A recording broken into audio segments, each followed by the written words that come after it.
The first thing to ask yourself when faced with any difficult person is it me? It might be a bit of both you and them.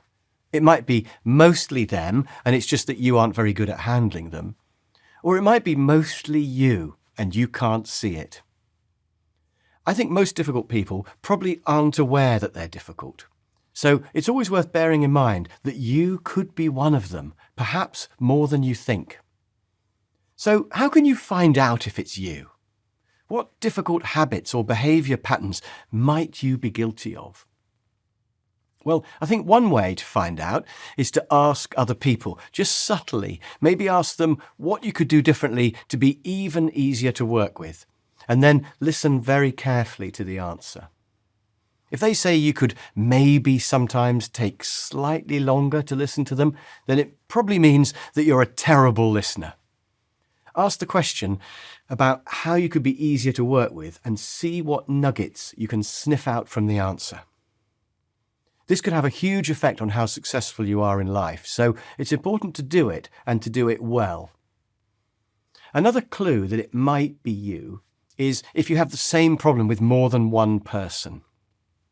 I started work in a helicopter factory many years ago now, and I can still remember a guy called Andy who started on the same day as I did. We both came in as managers, and both of us didn't even have a desk ready for us when we got there. The place was a shambles, as I came to find out over the years that I worked there. I could see it was futile, but Andy got really annoyed and had a big go at the estates department about his lack of desks. He then had a big go at the IT department about his rubbish computer, and a big go at HR about his lack of a proper contract. And I remember him saying, "Everyone at this place is so obstructive." And of course, he should have seen that the fact that it was everyone was a sign that maybe it was him. He never got anything done, and he left after a short while, oblivious to the fact that he had failed in the job, really, because he was unable to adapt to the culture there. He just wrote the company off as useless, which in a way it was, but that's the world, isn't it?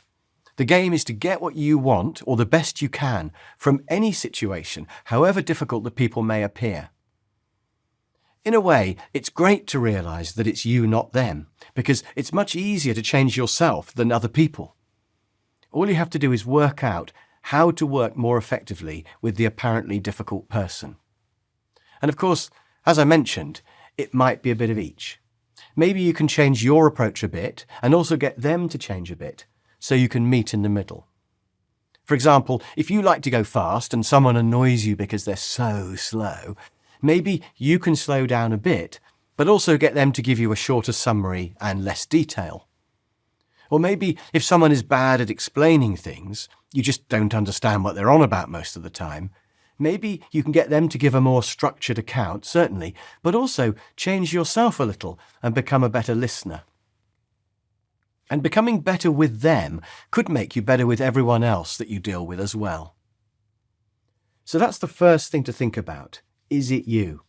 Maybe after this, you can ask one or two good friends, perhaps some at work and some outside work, how you could be even more easy to work with. And also think of some difficult situations and think about how you could change, or at least share the change with the other person so that you can meet in the middle.